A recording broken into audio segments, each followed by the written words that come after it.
Welcome back to Data Center News Asia. We are here on is it day 2 or day 1? It's day 1 officially, but the golf was yesterday. This is day 1 of DCD Connect Bali. Thank you very much to the DCD guys for having us. Zach Ennis joining us from Stonepeak. Zach was on the panel just before me this morning, so we've got some fresh finance content to throw at you. Zach, I want to start off at the end of your panel. You guys were diving into a question about whether there would be a lot of consolidation in the market. We've seen really big deals tail end of last year. I mean, obviously the AirTrunk exit is the one that everyone talks about. You guys are a big raise for Digital Edge. But are we, aside from the Digico deal in Australia, do you think there's going to be more consolidation coming up, or are we going to see people diverging going in different directions?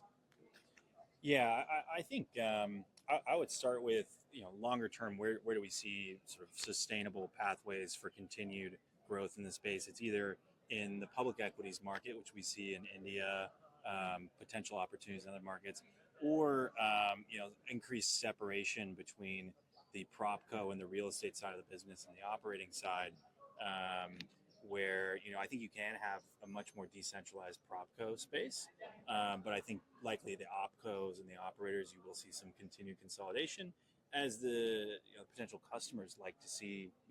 They don't want to work with 25 different counterparties. They'd like to see less. That said, on the propco side, really the second sort of pathway for sustainably continuing to grow this business is going to be in recycling those properties, either via ABS financing, the REIT markets that we're seeing in China, Japan, Singapore, or other debt capital or equity capital markets around those opportunities. And specifically, when you say propco, are we looking at the likes of Goodman, ESR, AGP, who are partnering with operators in that kind of split, or are you thinking of different setups and different sort of finance vehicles? I think as even the large operator platforms, in the space get bigger and bigger, they'll need to look at doing some level of either asset-backed or property-level recycling if the public equity markets are not there to support growing that.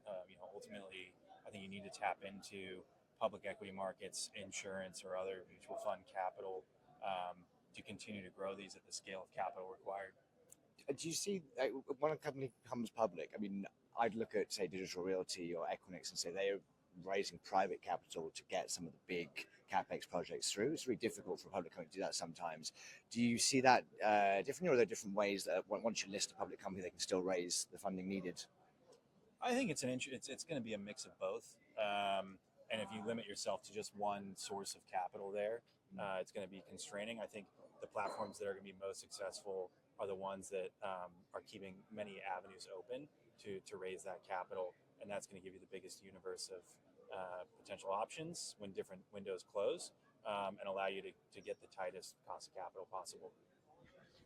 And in terms of I suppose the flexibility required, so we're talking about the different ways of raising capital, etc., but the operating models as well. So with Stonepeak, you've obviously got a couple of different vehicles, etc. How important is it having the ability to be kind of flexible on some of those deals and not just have a kind of a cookie cutter approach? Definitely, yeah. I think really when we tap into the debt capital markets, we see that as being the most important place for us to run different flexible options. I think right now the banks have been pretty constructive around lending, not just at the senior financing level, but also different in-country mezzanine solutions or holdco level facilities that have been in place. But ultimately, I think as an equity investor,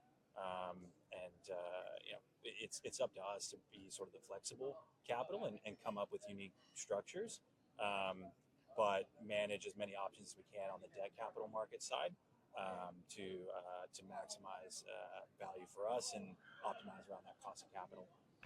And so Stonepeak across the various different platforms in APAC, kind of, I'd almost say you're present in most countries which have seen kind of or benefited from the data center boom. Which are the markets you're kind of most excited about now? Is it emerging markets, or is it kind of the more mature markets like the Japans and Australias? Yeah, I would say I think you're going to see a resurgence of opportunities around the Japan and Australia markets as potential chip restrictions shift customers to look back at those markets, even where there's potential power or land constraints. But I also think in some of the large population center emerging markets, we've just scratched the surface in terms of cloud adoption. And so we think those are also equally exciting and probably have a bit more of a, I guess, less AI sensitive demand growth story, just as you see private consumption, growth in middle class driving more and more enterprise and cloud demand in those markets. Yeah, so it's good to see a lot more interest now. I mean, there's always been interest in the region, but I mean, even just at this show last year, I think they said there was about 1,100 registered guests. This year, there's 1,600. They were telling me earlier that have already, checked in and arrived and been scanned, etc. So yeah, the interest here is booming. But one of the other things I saw earlier being discussed was the now tier 2 cities within tier 1 markets. Actually, it was Yaniv who was bringing up the idea of looking at places like Osaka, Johor, considering it as tier 2 to within the Singapore geography, and looking at cities in India, looking at like Melbourne to Sydney. Is that going to eclipse the demand in the more emerging markets, your Vietnams, your Philippines, or is there room for both? It's going to be customer driven ultimately. I do think the cloud growth rate in those markets, when those customers of the data centers decide to enter and bring a cloud product, will drive growth irrespective of decisions that they're making in terms of selecting different markets. I think the deployments that are insensitive to what market they're in are a pretty limited subset of the overall offering. And so emerging markets, particularly those with large population centers and growing middle class and GDP growth, will still have tremendous growth in cloud over the next decade. Awesome. Well, it's good to hear that you're bullish. We like it when the money's talking positively. Zach, thank you very much for taking the time to come on the show. I know you're dashing off to the airport, missing the beach party tonight. I know. This is the highlight of the route. But thank you very much. Cheers. Thank you. Thanks, everyone.